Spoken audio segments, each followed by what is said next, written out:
Hello and welcome to FPL Mate, your best mate for fantasy Premier League content for the 2020-21 season. My name is Dan and today we are going to be doing a captain's video for Game Week 20. So we're going to be going through the top 5 captains that I've picked out, ordering them from worst to best, the top 5 best, just for this game week and seeing who we might want to captain this game week. Some of you might think, okay, there's a very obvious choice, and fair enough, there is, but there are other options which I do want to explore with you today if you are feeling a little bit spicy. Now, of course, don't usually get the chance to make a video like this, but because of how schedules work, I want to make a video every single day pretty much as we push on to 50,000 subscribers.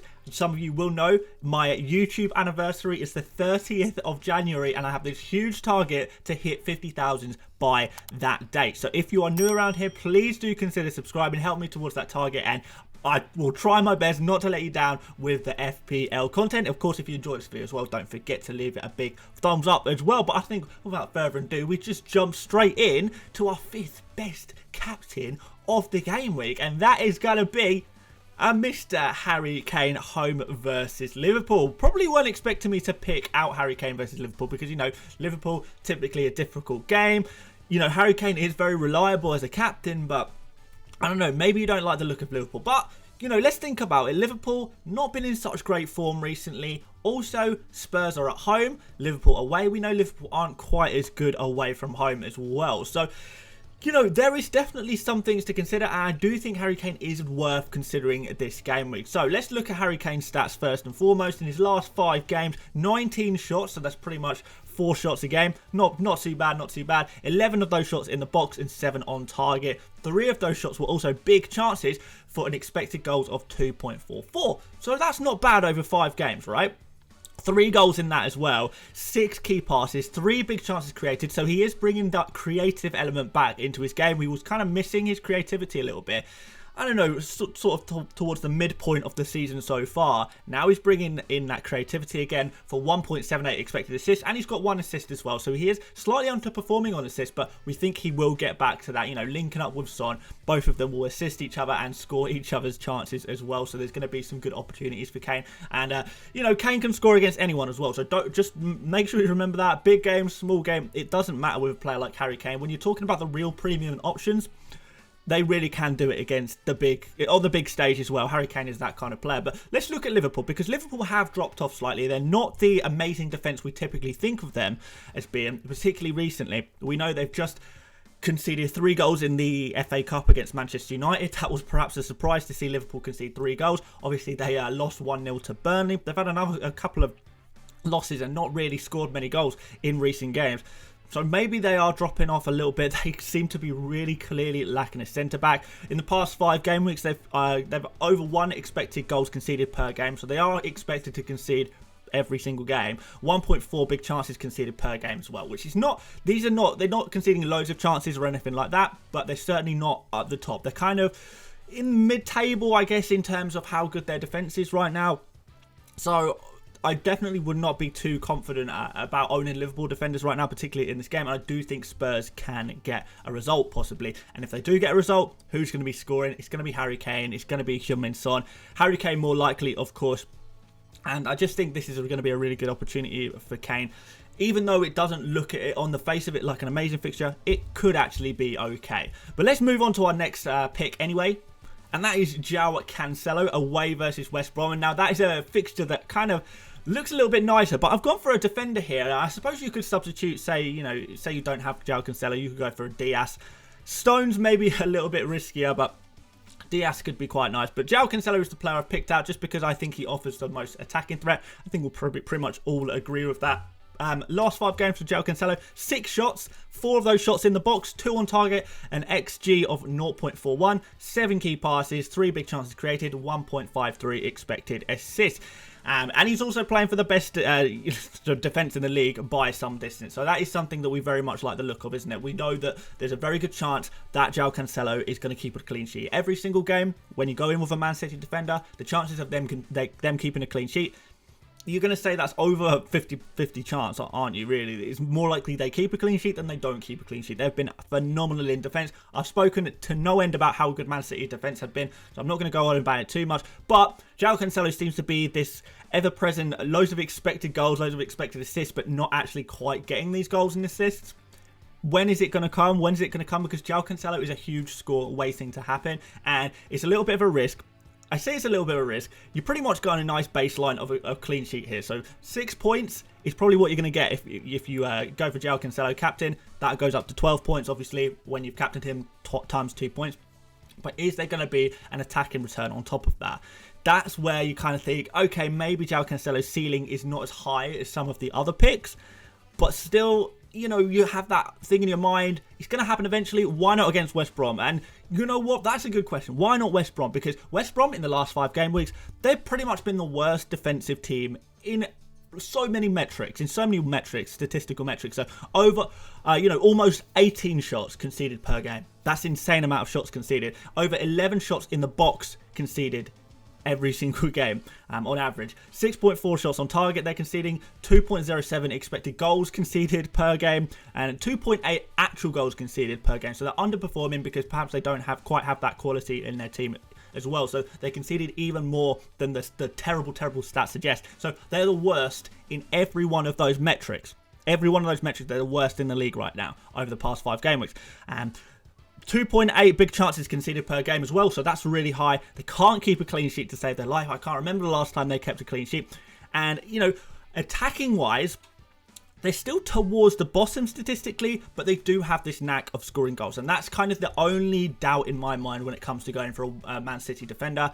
West Brom, they're not good. They're not a good attacking team, but they just sometimes pop this goal out of nowhere. I remember the last time they played Man City, they did pop that goal over out of nowhere. Ajayi scored, didn't hit, when it was 1-1 in the end. So that would have been no points for a Cancelo, or 2 points for Cancelo there, which is no good whatsoever. I think he got 1 point in the end in the reverse fixture, because he got a yellow card in that one as well. So really gutting there. So there is that consideration. That's always the consideration when you play a defender as your captain. Is there a chance that the other team nicks a goal somehow? And how likely is Cancelo to score? I don't know. In many ways, Cancelo is a safe pick. In many ways, it's a risky pick. But if you fancy a Man City defender, you know, go for it. Why not? I'm not going to stop you. I think it's an okay shout. So moving on to number 3, Raheem Sterling, again away to West Brom. And we know about how bad West Brom are at defending right now. They're pretty much bottom of the table. They are what you would call the whipping boys, right? And when you've got a whipping boy, you've got to identify who is the best attacking player to go and attack that whipping boy fixture. And I believe that attacking player for Man City against whipping boys West Brom, it's got to be Raheem Sterling. I think that's got to be it. And whilst Raheem Sterling does not quite have the same appeal as KDB, if KDB was playing in this fixture, unfortunately he is injured, right? It's kind of a situation where I can't really think of a player who's more likely to start. Raheem Sterling is pretty much guaranteed to start. A lot does go through him. He is, you know, in terms of how many goals and assists go through Raheem Sterling compared to some of the other players. Raheem Sterling is up there. He's not quite KDB. He's not as central as KDB, you know, in terms of this Man City attack, but he's still pretty important. Would I be bringing in Raheem Sterling to captain him this game week? Probably not. He's a little bit too expensive for what he offers, but he does still offer something, and if you've already got him in your team, he is definitely a captain shout for this game week. So, last 5 games for Raheem Sterling, 9 shots, 8 of those in the box, 2 on target, which is actually the same as Cancelo. So, that's kind of one of those dodgy stats. You kind of like, oh, actually, he's not actually gotten that many shots on target. But 2 big chances, 1.51 expected goals. He has got 1 goal, 7 key passes, 3 big chances created, 1.76 expected assists, and he's got 2 assists there as well. So it's risky. It's always risky with Sterling. This is kind of a high risk, high reward type pick. It could go really amazingly well. You know for a fact that Sterling has these 15 plus pointer games in him. That can happen, and it will happen occasionally. When you look at this West Brom fixture, you think if it's going to happen, perhaps this is the game that it's going to happen. But at the same time, there are always these lingering doubts over Sterling so far this season. He's kind of just been a risky player, like he was for the majority of last season. Didn't really factor into too many people's conversations. But huge differential in terms of captain particularly. Huge risk, but huge potential reward as well. So if you really fancy a big risk, then Raheem Sterling is probably the one to go for, particularly if you're chasing rank. But there is one more differential captain that I really do like the look of. So let's go to that, number 2. And the number 2 is Patrick Bamford. And those of you who follow my channel a little bit more religiously might know that I am indeed considering captaining Patrick Bamford in my own team in this game week. I'm really considering it because it does actually look pretty good. Now, Patrick Bamford is the kind of captain you want to go for if you're chasing rank. That's kind of the situation I'm in. I do want to try and catch up with some people, boost my rank somehow, and I have to take a few risks to do so, and that's why I'm considering Patrick Bamford, because he's not the safe pick. He's definitely not the safe pick, but he is a good pick, a genuinely good pick. I truly believe that. So he's away against Newcastle. I've spoken a lot about how Newcastle seem to be the big whipping boys at the moment. You know, them and West Brom. These two teams are teams you want to be targeting with your captains in particular. West Brom and Newcastle United. These are the big ones right now, okay? What people haven't actually been speaking about so much recently, though, I don't know why people haven't really picked up on this properly. I've not heard anyone mention it, but Fernandes and Clark, arguably Newcastle's 2 best centre-backs this season, are both unavailable for this fixture. Both of them are unfortunately injured. Newcastle actually have a few other defensive injuries as well. I think such as Yedlin, I think he's out. Dummett, I know, you know, these are not major players in the defence, but they are also unavailable. So Fernandes and Clark being out, I feel like that's a big deal. Newcastle are getting beaten and conceding so many, you know, huge chances every single game, and it's really looking worrying for them. Let's look at the Newcastle's stats in the last 5 game weeks. So they're the most big chances conceded of any team. So no team in the Premier League is conceding as many big chances as Newcastle over the past 5 game weeks. 3.33 big chances conceded per game. Over 3 big chances. That's crazy. You know, you give a good attacking team that many chances to score, and they will put goals past you, and that's exactly what's been happening. 1.96 expected goals conceded per game. That's the second worst to West Brom, and they're actually overperforming that stat as well. They conceded some of the most headed chances of any team as well. That's going to be worse without those major centre-backs. And I do think, particularly Fernandes, has played some really good games and really saved Newcastle some vital goals conceded. Without Fernandes, without Kieran Clark, I just feel like there is definitely goals to be had against Newcastle in this fixture. Bamford, let's talk about Bamford, because he is kind of the main attacking threat for Leeds, isn't he? So last 5 games, 16 shots, 13 in the box, 5 on target, 4 big chances, and 2.43 expected goals. Now, he's only got 1 goal in 2.43 expected goals, which is why people are saying, okay, maybe Bamford is out of form a little bit. He's only kind of been out of form for a couple of games, so I don't think it's anything to worry about long term, unless you're like super really impatient. But we know Bamford is not always going to achieve his expected goals because he doesn't have the same amount of quality as, you know, some of the strikers we typically talk about. You know, Heung-min Son, who will finish pretty much every chance. You know, Sadio Mane, Aubameyang, whoever you want to talk about who really finishes their chances. Bamford is kind of in the Timo Werner category. No offence, Timo Werner and Chelsea fans, but it's kind of the situation we're in. But yes, 2 key passes, 1 big chance created, and 0.84 expected assists as well. He's actually got 2 assists, so he's overperforming on that stat. Maybe he's been a bit lucky there, but Leeds are such an attacking team. Last time they had this fixture, so the reverse fixture of this, Newcastle lost 5-2 to Leeds, so Leeds scored 5 goals past them. I think it could be even more this time because Newcastle are at home, so they'll be more inclined to attack. This is a game that Newcastle kind of really need to win, so perhaps that makes them more inclined to attack again. So I think this could be an open game with lots of goals in it, and, you know, in a game like that, Bamford is definitely a player to keep your eye on in that kind of situation. So our number 1 is, of course, Bruno Fernandes. I wasn't really interested in trying to build any suspense there. You all kind of knew that this was going to be the case. Bruno is just the obvious pick. He's the safe pick. If you are happy with your rank, say you're in the top 100,000 players already and you don't really want to make any risky moves quite yet, then just stick with Bruno Fernandes. He's the safe pick. Everyone's going to be captaining him. There will be very few people who don't captain Bruno Fernandes. He is definitely the safe pick.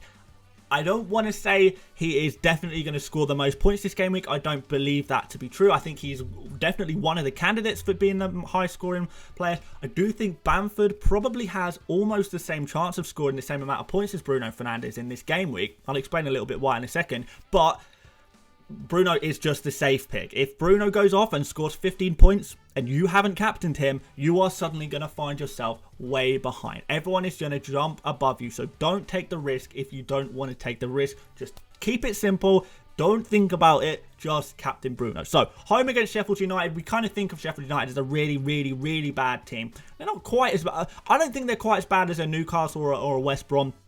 But they don't have John Egan at the moment because of suspension. So John Egan is not going to be able to play in this game. That's going to be a big loss for Sheffield United, I feel. Sort of in the last 5 game weeks, Bruno obviously has been not scoring as many points as we perhaps wanted. So maybe there's an argument to say he's been slightly off form, maybe. But his underlying stats do still look really good. So last 5 games for Bruno, 20 shots, 6 of those in the box. We know he likes to take shots from outside the box, so that's fine. 9 shots on target, 3 big chances, 2.72 expected goals, but he's only got 1 goal, which is why we might have a few concerns here. Now, 12 key passes and 2 big chances created is pretty good, right? And 1.62 expected assists has accumulated in 2 assists. So that overall quite nice. So statistically, Bruno is looking really good, really, really nice. And then after that, it's about just picking the fixture. Now, the fixture is what makes me think. It's strange because I know people are inclined to think, yeah, Sheffield United, they're just useless. They're a terrible, terrible team. Just target them. Just go for them every single time. Things change pretty fast. Kind of like Fulham. People were looking to target Fulham a lot a few game weeks ago. Now I think the consensus is that maybe Fulham are not the team to target. Sheffield United, in most of their games recently, and I do appreciate the fact that some of their games have been slightly easier, some favourable to them. They've only kind of been conceding 1 or maybe 2 goals per game. Sometimes not even any goals. For example, Newcastle, they beat Newcastle 1-0. But, you know, Newcastle are pretty bad, right? So it's kind of like that wouldn't have happened before, though. So even though they have had some easier games, they have only conceded sort of 1 or 2 goals per game, usually 1 goal per game. That wasn't happening before. They were conceding sort of 2 or maybe even 3 goals per game. And more recently, their defense, their underlying stats, their actual goals conceded has taken a slight step up.